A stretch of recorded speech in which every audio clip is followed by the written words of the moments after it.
Hello, everybody. Welcome back for another CISI Level 2 Fundamentals of Financial Services session. We're now at session number 12, which will look at stock exchanges and stock market indices. This covers off chapter 7, which is markets. So prior to this, we've been looking at equities, primarily the benefits and risks associated with investing in shares. This session will look at stock markets and stock exchange indices. So what we will cover in this session is to understand what a stock exchange actually is and what its function is, know the purpose of a stock exchange index, and know the main names of the stock exchange indices that sit with their relevant markets. So we'll be able to identify the various indices that sit against different markets globally or different exchanges globally. Okay, so first of all, we need to look at what the role of a stock exchange is, okay, or what is the function of a stock exchange. So this diagram quite nicely puts into perspective what the stock exchange's role actually is. So very simply, it's a place where financial instruments can be bought or sold. And mainly here we are talking about shares or equities, okay? So what you have is an exchange, a stock exchange, where buyers of shares and sellers of shares come together to purchase and to sell those stocks or those shares. And normally what you find is that on a stock exchange, they have stock exchange systems that enable buyers and sellers of those shares to come together and a transaction to be created between them where the stocks are exchanged for money. Okay, now, so therefore, if we summarize that, the stock exchange really is the kind of middleman, or should we say enabler, for those people to come together. So if you think about what a stock exchange really does, if you maybe cast your minds back maybe 100 years or over that, rather than a situation where we face now with stock exchanges being mainly kind of electronic, if you go back a period of time, stock exchanges would have been places where people physically met. Okay, and we're going to look at some examples of how stock exchanges have evolved over time. But stock exchange floors or stock exchanges were generally places where people could physically meet, discuss shares, and then buy and sell if they chose to. So you can see on the left-hand side of the screen, there are some names of some well-known stock exchanges. So we've got the Tokyo Stock Exchange or TSE, the London Stock Exchange or the LSE, the New York Stock Exchange or the NYSE, and the Deutsche Börse. Okay, so obviously Tokyo is in Japan, we've got London in the UK, New York in the US, and Deutsche Börse is the German exchange in Germany, obviously. So the stock exchange, as we said, is the middleman or that kind of enabler connecting the buyers and sellers of shares. So sometimes you call them stock markets, sometimes they're known as stock exchanges. And if you think about markets, you generally think about retail shops. So the old markets where you would go and buy fruit and vegetables or food, clothing, things like that. Normally you'd find in city centres. It's very much the same thing. It's just a place where buyers and sellers come together to exchange shares, to buy them and to sell them. Now, as a result of that, what you get in terms of the way prices are determined for shares is supply and demand. So because you've got buyers and sellers coming onto these exchanges, what you find is that share prices fluctuate and are very volatile because a buyer will come on looking to buy certain shares in a company, and sellers will come on looking to sell shares in a particular company. So a buyer may want to pay a certain price, a seller may want to sell those at a certain price. And it's the point at which those two prices match and come together that exchange and that transaction takes place, where the shares are exchanged for the money from the buyer.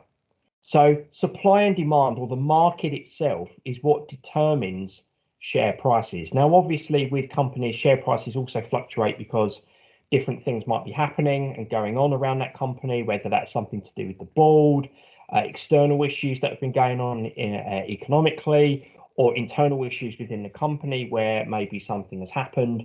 Share prices might go up, share prices might go down as a result of good news or bad news. So share prices can change quite a lot, but the reason a lot of the volatility is down to the fact that buyers and sellers determine what the prices of those shares will be. The buyers in terms of how much they will pay, and the sellers in terms of how much they will sell them for. And all that stock exchange does is bring those people together, the buyers and the sellers together, and the exchange is this platform at which those shares are bought and sold. So that really is just the function of a stock exchange or a stock market. Now, there are exchanges mainly for shares. They're the big ones that we know about. But some of these exchanges that are used for shares also exchange bonds. We'll come to bonds when we look at the next chapter, chapter 5. But bonds can also be bought and sold over an exchange in the same way shares can be. Now, for some exchanges, you will find that there is a sub-exchange within it that enables buyers and sellers of bonds to come together and do that. For things like derivative contracts, which again we'll cover off in chapter 6, derivatives where we are buying and selling commodities or financial contracts, there are normally specialist exchanges that look after that. So they're not normally done over a stock exchange. There are normally specialist derivative exchanges where that takes place. And again, we will look at those in a bit more detail when we cover off that chapter following the bond section. So that's generally what a stock exchange does and its function. Now, in terms of how stock exchanges have evolved over time, I've kind of given a hint to that in what we were talking about just now. But they originally started as simple meeting places for people that were interested in shares and companies. Okay, so you can see the old image there, taken from a couple of hundred years ago, where people would have come together that were interested in companies and owned shares in particular, and they would come and discuss them. Now, what you've got to remember is that back then shares would have looked very different. So shares in companies would have looked very different to the way they do today.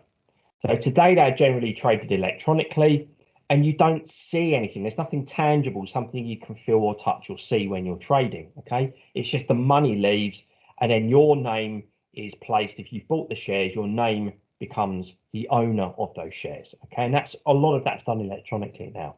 But back then, you would have traded share certificates. So you would have had a physical paper certificate that would have represented your shares in that company. And if you were to trade them with somebody else, you would take the money and you would give them that share certificate. Okay, so that's how shares would have been traded. Now, obviously, that opened things up to the potential fraud, loss, theft of those share certificates, which would have caused headaches for companies and also for the investors themselves. Okay, so that's how stock exchanges or stock markets generally started. And then they became, in a very similar way, still kind of face-to-face physical venues, but they became more formal places where you almost had auctions for shares. So the trading floors became these proper exchanges, formalized exchanges, still physical. The buyers and sellers were still physically present, would still come together and carry out face-to-face deals, but you would have almost auctions for shares where people would say the prices that they were willing to pay, and the sellers would discuss what they were willing to sell them for. So they became much more kind of formal marketplaces as we would see them. Okay, now some stock exchanges and some derivatives exchanges still use this what we call open outcry method of trading. So open outcry is when you see people physically on trading floors, and if you look at some of the kind of stereotypical images that you may have seen in the 1980s, where people were in different coloured jackets or vests, and that they were trading physically with people on the floor. So they were signalling. You will see, if you ever watch things like Wall Street, so films like Wall Street, Wolf of Wall Street even, or you see other video footage of stock exchanges, of which I've posted some on a Google Classroom, you will see that there is this kind of understood body language that took place on these open outcry trading floors. Okay, so there are some New York Stock Exchange did use a part open outcry system. The London Metal Exchange, which funnily enough buys and sells metals between those that want to buy those and sell them, different types of metals. The London Metal Exchange still uses that open outcry method of trading. So it's not done electronically, it's done via face-to-face deals between buyers and sellers. But mainly what you will see nowadays is you will see stock exchanges that look like this. And this is a photograph of the New York Stock Exchange trading floor, which you can see the NYSE is labeled there. Now you can see obviously there are still people congregated on the floors and you still get that. However, as you can also see, it is a mainly electronical trading floor. So everything is computer based, everything is electronic, but there is still some of that interaction between representatives on the trading floor, but much less hustle and bustle as you would have got 100, 150 years ago.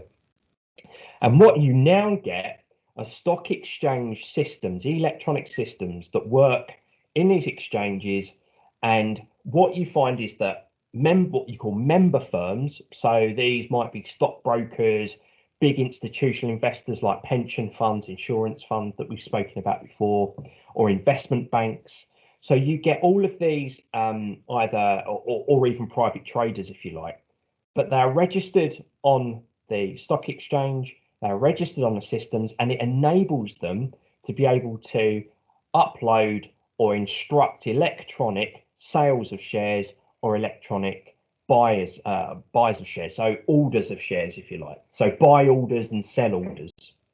And what the stock exchange system does is it tends to look at when these people have logged into the system, what they want to do, whether they want to buy or sell, and they put them normally in queues.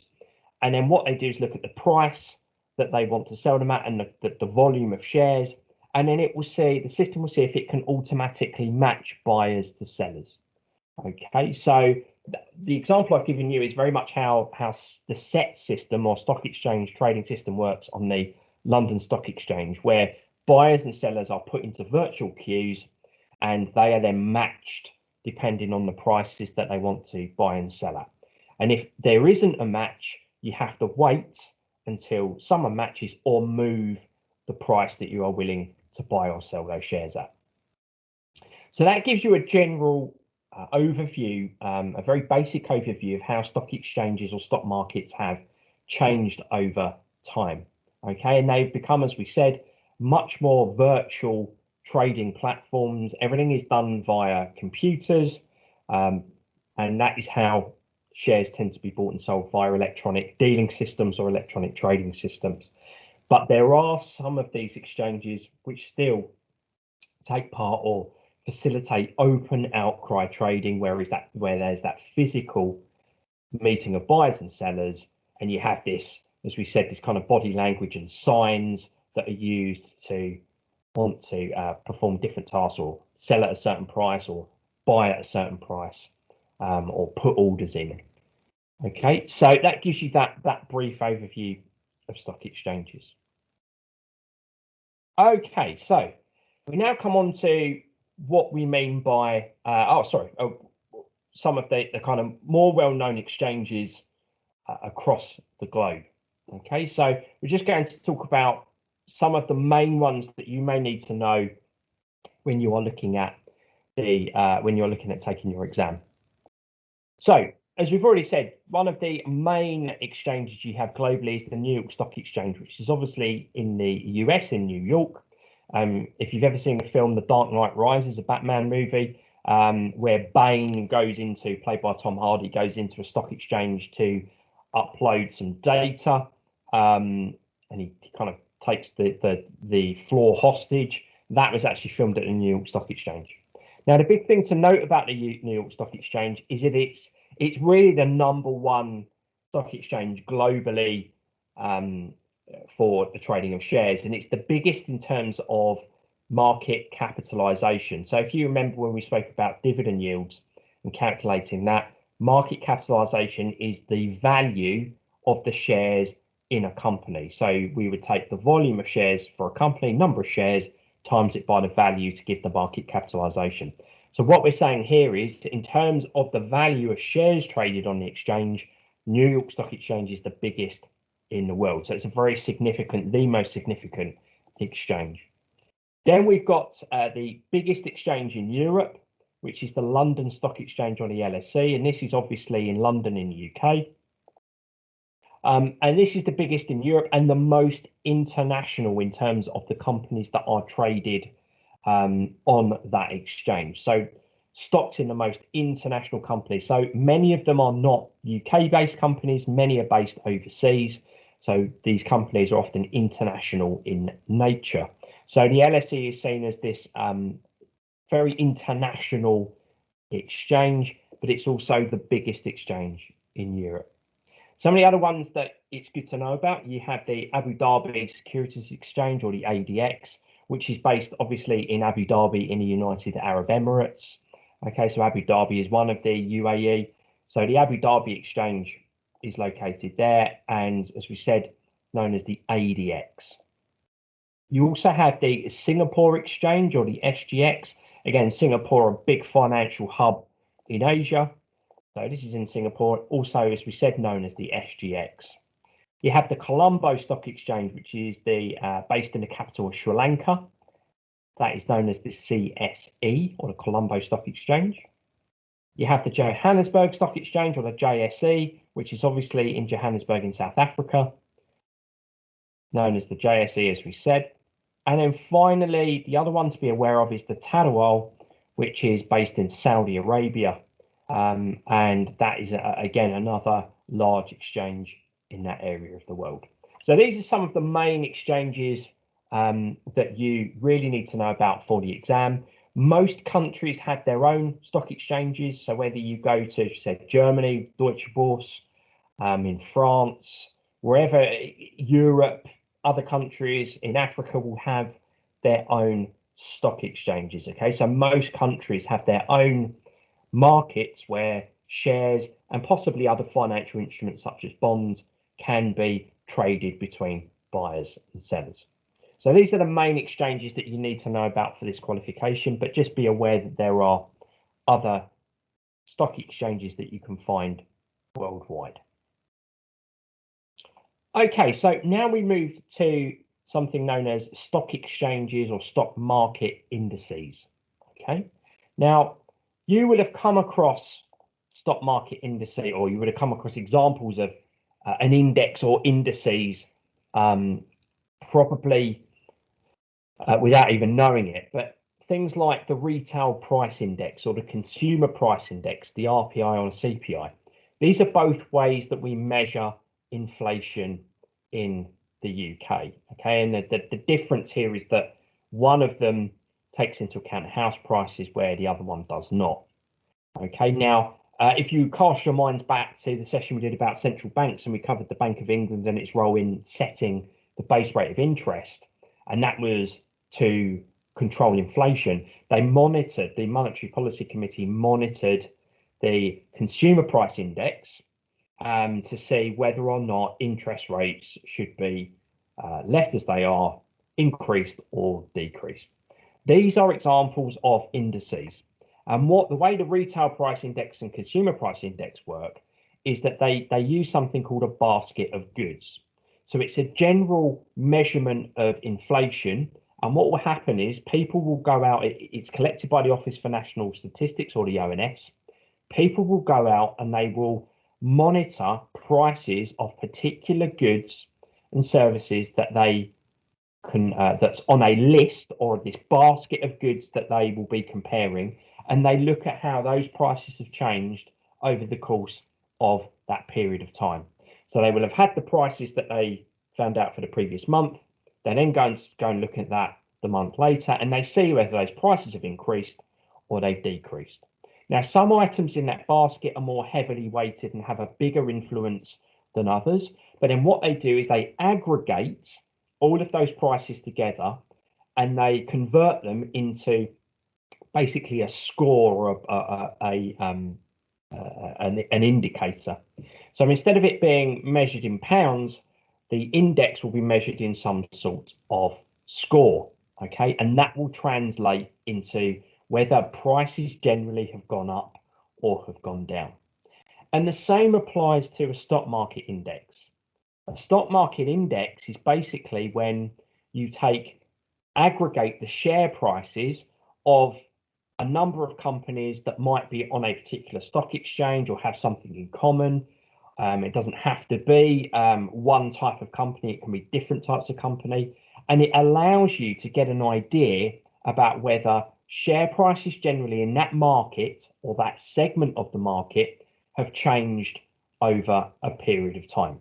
So it enables you to group share prices together and measure that aggregate price movement to give you a general feeling about how a market is performing.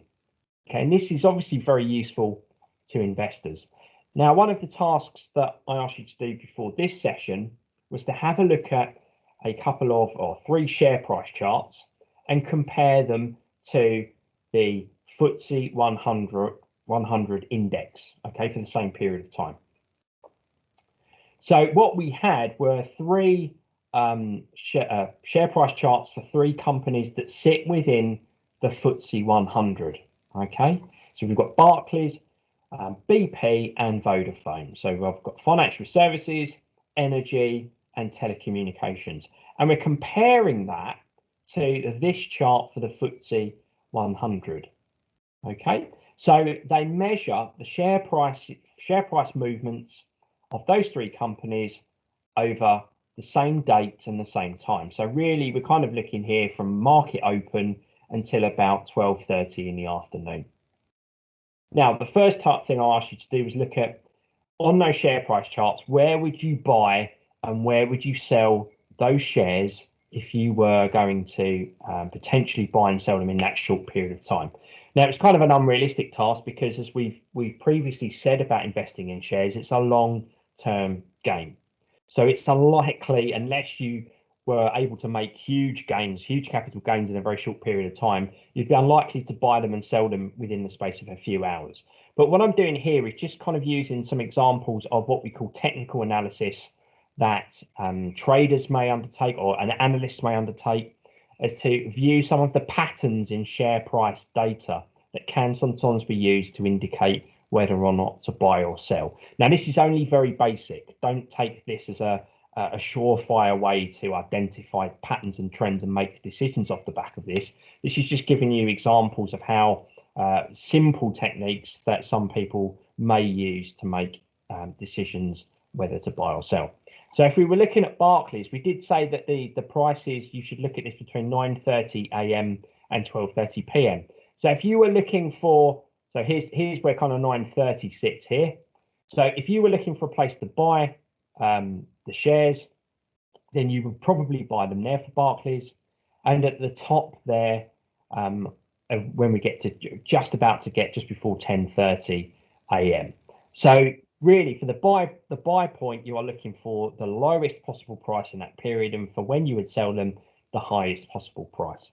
For BP, we've got that about there. So again, it needs to be after 9:30 a.m. That was the question. And then you would probably sell them at the peak here. And then for Vodafone, about there is the lowest point, and the highest point would be there about 10:30 a.m. So that was the first task, identifying where you would probably buy or sell those shares within that very small time frame. But as we said, just bear in mind that it's an unrealistic thing that you would do in reality, because buying and selling, investing in shares is a long-term game. If you remember when we were talking about it in one of the previous sessions, it was mentioned that really you're looking to hang on to shares for between 5 to 10 years to smooth out the volatility in share prices. The second thing was asking you to point out what's known as a double top or an M, or a double bottom, which is a W. Now, a double bottom or a W shape in the chart normally indicates that there will be an uprise in the share price following that shape. A double top indicates an M shape in the graph or the share price chart. Normally that indicates that there will be a downturn in the share price. So these are just some of the techniques that might be used. Then we spoke about how the share index chart, the FTSE 100 chart, compares to the three share price charts, because they are very different in the way they look. But there are other things that are different. So if you look at the three share price charts, the scale on the vertical axis is much lower than that on the vertical axis of the FTSE 100 share index chart. The reason for that is on the share price chart, the scale or the units being used is basically measuring pence. So it's the price of the shares. So 284 pence or £2.84, 450 pence or £4.50, 174 pence or £1.74. So on the share price charts that you've got here on the left, the vertical axis is actually denoting the value, monetary value in pence. Whereas on the vertical axis for the share index chart, if you recall what I said earlier, is that what these indices do is they create a scale. And in this case, they create a point scale. And the reason that it does that is it's aggregating prices of multiple companies into one unit, if you like, or one scale, which makes things much easier to compare. So you don't have share prices or share price or monetary value on the vertical scale of the FTSE 100 index chart. Instead, you have a points measurement. Okay, and that's because, as we said, with the FTSE 100, what you're actually doing is you're taking the share prices of 100 companies listed on the London Stock Exchange, and you are grouping them together and converting them to a points total to be able to really get an overview of what's going on generally in one part of the market or a market as a whole. And as you can therefore see, when you look at the line and you compare those to, if you look at the chart line, you compare those to the three share price charts, you can see just how much smoother the FTSE 100 share index chart is. Okay, it's much less erratic. And why? That's because it is smoothing out that volatility, because it's giving you an overview of what's happening. It's aggregating the prices of those 100 shares in those 100 companies together, and it's enabling you to understand what generally is happening in the share prices across those 100 companies. Whereas in the share chart, it is only telling you what's happening in the share price for those individual companies. So one company each, whereas the FTSE 100 chart is showing you what's going on with share prices generally across those 100 top companies listed on the London Stock Exchange. So what it's doing is it's smoothing out the volatility that you would see in those individual share graphs and charts, and it's showing you generally what's going on. Now, obviously, what you can't do as an investor is look at that and think, oh, right, well, Barclays sits in there. Barclays share price must be doing the same thing, because as we look at it, we can very clearly see that it doesn't. So you can't take this as a true indicator of what's happening to individual companies. Some companies will be doing better than this FTSE chart. Others will be doing worse. This just evens it out, aggregates those together and smooths that out to give you this kind of what's going on generally across those companies. So don't take the FTSE 100 index chart here as what's going on for sure amongst individual companies. This just tells you generally what's going on. So if you have a look at this as an investor and you might compare it to another stock exchange index from a different exchange, you might then, it might tempt you into looking or researching more deeply and analysing more deeply into the individual companies that you would then want to invest in.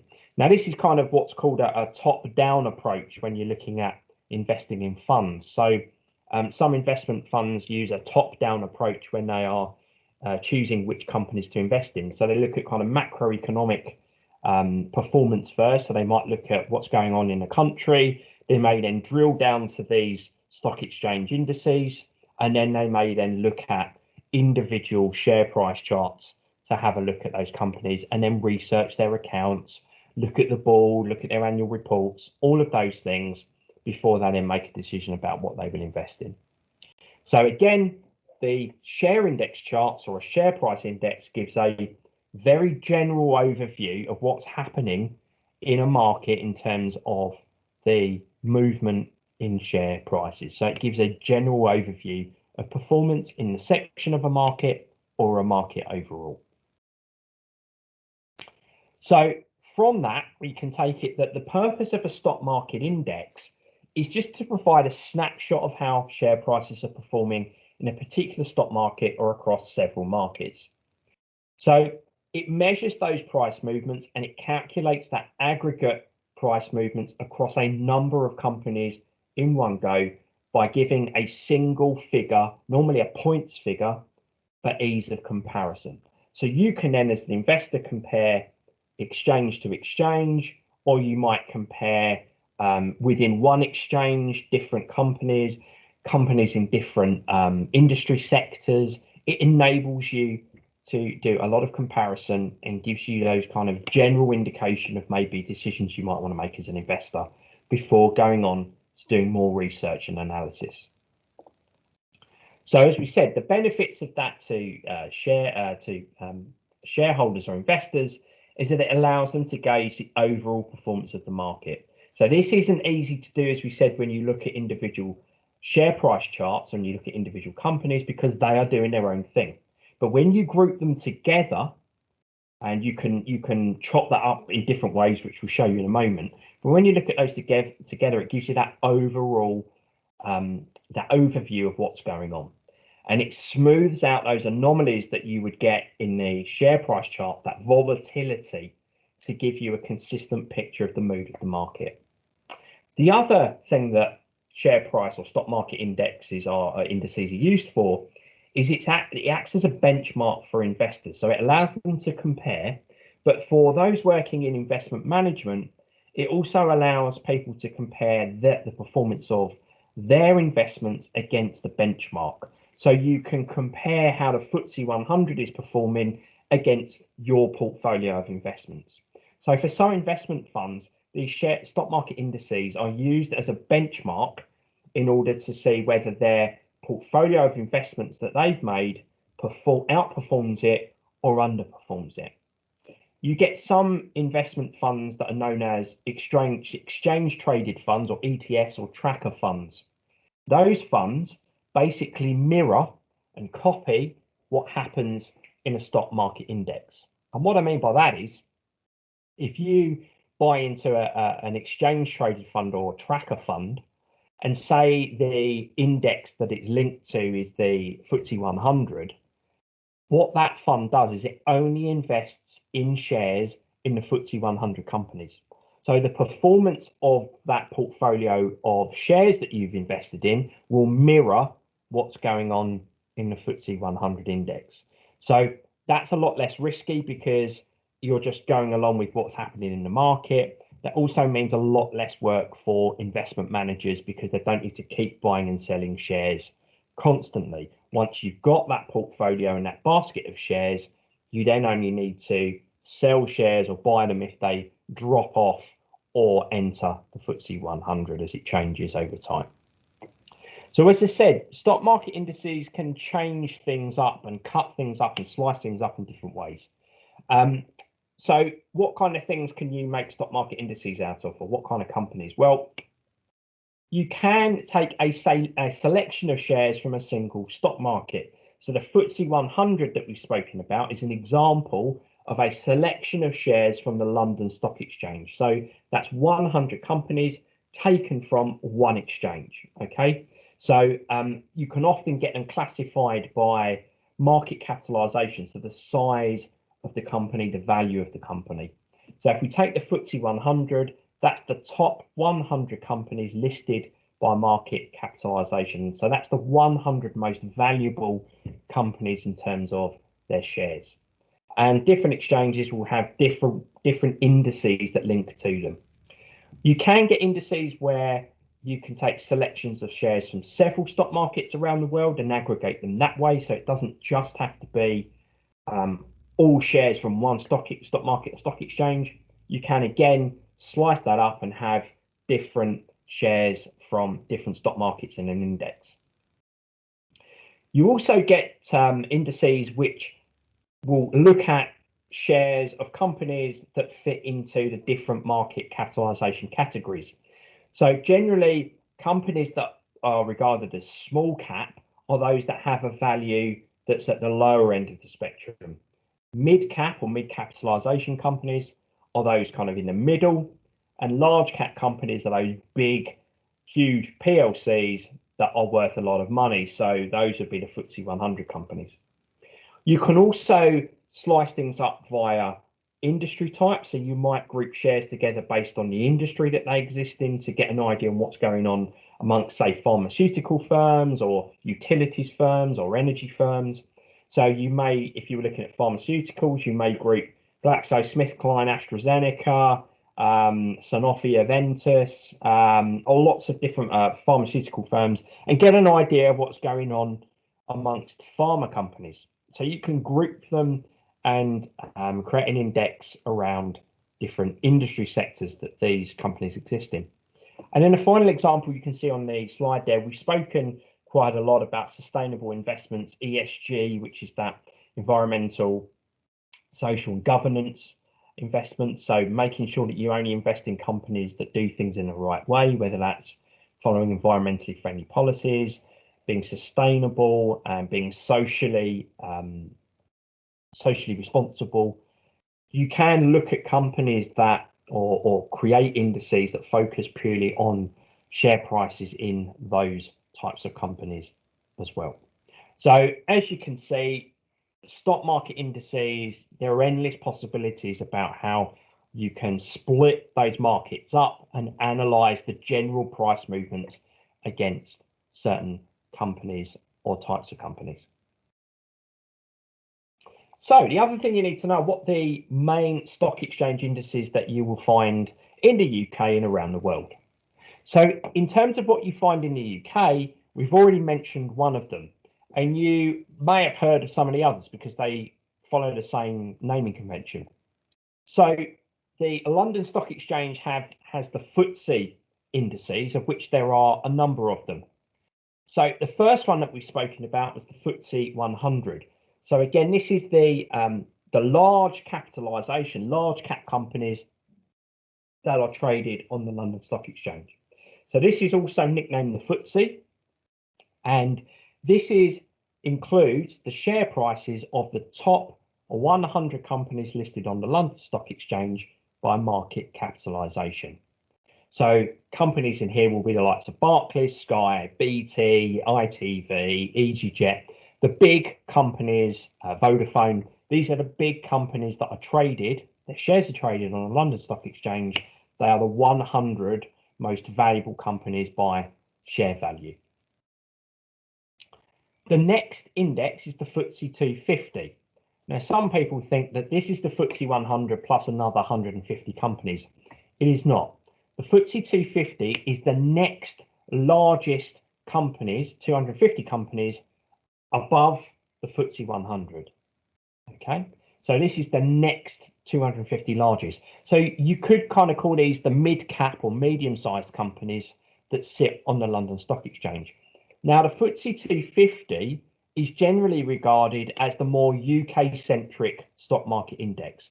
And what I mean by that is that you find that these companies on the FTSE 250 generally tend to be UK based companies. The FTSE 100 is much more international in nature, much more international in terms of the composition of those 100 companies. So the FTSE 250 is the next biggest 250 companies above the FTSE 100 in terms of market capitalization. So I've got Debenhams up there. Well, they'll be gone soon, but companies like Domino's Pizza, would you believe, sit within the FTSE 250. Now, FTSE 350 is basically just adding the FTSE 100 and the FTSE 250 companies together. So it's including them all together in one index. Okay, so what you often find with the FTSE 350 is they break it down into their different industry sectors. So again, you can take the FTSE 350 and they then often split it up into the different industry sectors, whether that's retailing, transport, energy, whatever that might be. But the FTSE 350 is your FTSE 100 plus your FTSE 250 companies. And then finally, you've got something known as the FTSE All Share Index. This covers over 800 companies, includes all of the FTSE 350, and accounts for around 98% of the UK market value in terms of the London Stock Exchange. Now, the interesting thing about this index is that this is usually used as a benchmark against share portfolios. So this is normally for funds, investment funds, and people that are investing in a portfolio of different investments, a range of different shares. The FTSE All Share Index is often what is used to measure or compare performance with.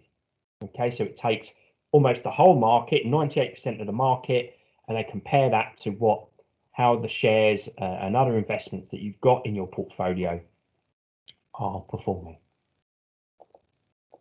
The other thing to note about the FTSE is that they are all reviewed every 3 months. So what will happen is that they will look at the market capitalization or total share value for these companies, and they will make a decision about whether they drop out of the FTSE 100 and fall into the FTSE 250, or go up into the FTSE 100 from the FTSE 250. And obviously that will depend on how share prices have changed over time, over that 3-month period, and therefore whether it's a more valuable company than some of those when you compare them to the other indices. And then companies will move up into the FTSE 100 or move down into the FTSE 250, depending on the value of those companies and how that's changed over that 3-month period. So now if you ever watch the news or you read in the papers or whatever that might on your apps, if you ever come across the FTSE 100, FTSE 250, FTSE 350, you now know what they are referring to. Okay, so it just gives you that overview of what's happening in a segment of the market in terms of the share prices. But again, as we said, individual companies won't mirror that because they are all doing their own thing. It just gives you a general overview. Now, the greater number of companies included in the index, okay, the more wide that view of the market is. So the better overview that gives you of what's going on. The fewer companies that sit within that index, the more narrow the view of the market. So the less kind of reliable it is in terms of what is going on right across the marketplace. So the FTSE 100 is seen as a much narrower view than the FTSE 250 of I say much narrower, but it is a narrower view of the London Stock Exchange than the FTSE 100 would be. And the FTSE 350 would give you a wider view of what's going on the London Stock Exchange compared to just looking at the FTSE 250 or the FTSE 100 in isolation. And obviously, the FTSE All Share gives you a much, much wider view of what's taking place on the London Stock Exchange in terms of how share prices are generally moving. Now, there are also, as we said, there are stock exchanges all around the world, and a lot of them have their own indices that sit within them. So again, you are likely, often questions come up in the exam about stock exchange indices and which exchanges they relate to. So you need to know some of the main ones here. So the first one is Japan. Now, we spoke about the Tokyo Stock Exchange, so that's what we're referring to here. The FTSE is to do with the London Stock Exchange. In the case of Japan, we're referring to the Tokyo Stock Exchange, or the TSE.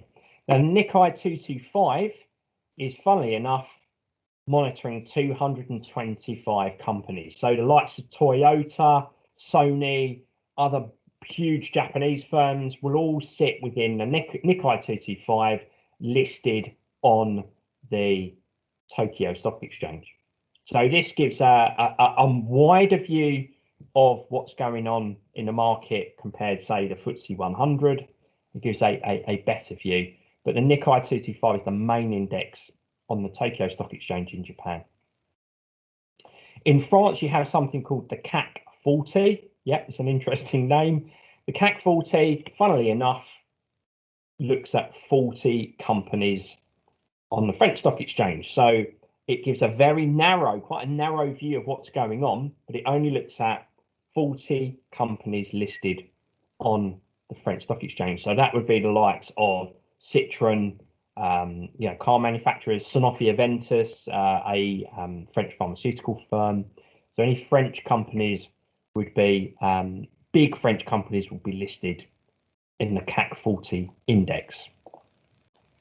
Now in the USA, you've got some big ones. In the USA, the one that you hear about more than anything else is normally the Dow Jones Industrial Average, also known as the Dow. Okay, and this gives a very, very narrow view of the US stock market, in this case, the New York Stock Exchange. So this only looks at 30 companies that sit within the New York Stock Exchange. The Standard & Poor's or S&P 500 gives a much wider view of the New York Stock Exchange and what's going on there, measuring the aggregated share prices of 500 companies. And then we've spoken previously when we were looking at things like Facebook and Google, when we were looking at some of the previous content. You've also got the NASDAQ exchange, which lists the mainly technology companies, so your Microsofts, Apples, Googles, Facebook, Twitter, all these big tech firms, and it measures, it uses something called the NASDAQ composite. So the stock market index on the NASDAQ, the main one is the NASDAQ composite, and that looks at over 3,000 companies. So it measures the aggregate share price movements of over 3,000 companies. So that gives a huge focus, a very wide focus, a very wide view of what's going on the NASDAQ exchange. In Germany, we have an index called the Xetra DAX on the Xetra exchange. Again, small numbers, it only monitors 30 stocks. And in terms of Hong Kong, in terms of the stock exchange there, for China, they have something called the Hang Seng Index. Excuse me. That measures 58, the share prices across 58 companies or 58 stocks. So this just gives you an idea of some of, again, it's not a definitive list. This gives a number of some of the main stock market indices that you will hear about that are listed, that are used across different exchanges in different countries around the world. Obviously, the US with the New York Stock Exchange being very large indeed, these indices are quite significant. But the other indices obviously are important, and these are for some of the other countries around the world. So I have known questions like this to come up in exams where it asks you to identify the relevant stock market index that you would find in various countries, or it might ask you things like which gives you the wider view of what's going on the New York Stock Exchange or something like that. So you have to know these. Same for the UK indices in terms of the FTSE 100. You have to understand the differences there because you will likely get questions on these. Okay, that concludes everything that we needed to look at for stock markets and stock exchange indices. Excuse me. Must have a drink. Please do complete the multiple choice test on the classroom, and there are also videos there that talks about the different stock market indices and how they work and how they're created. And before I choke myself, thanks very much for listening. Please do complete those, and we will look forward to seeing you again soon. Take care. Bye.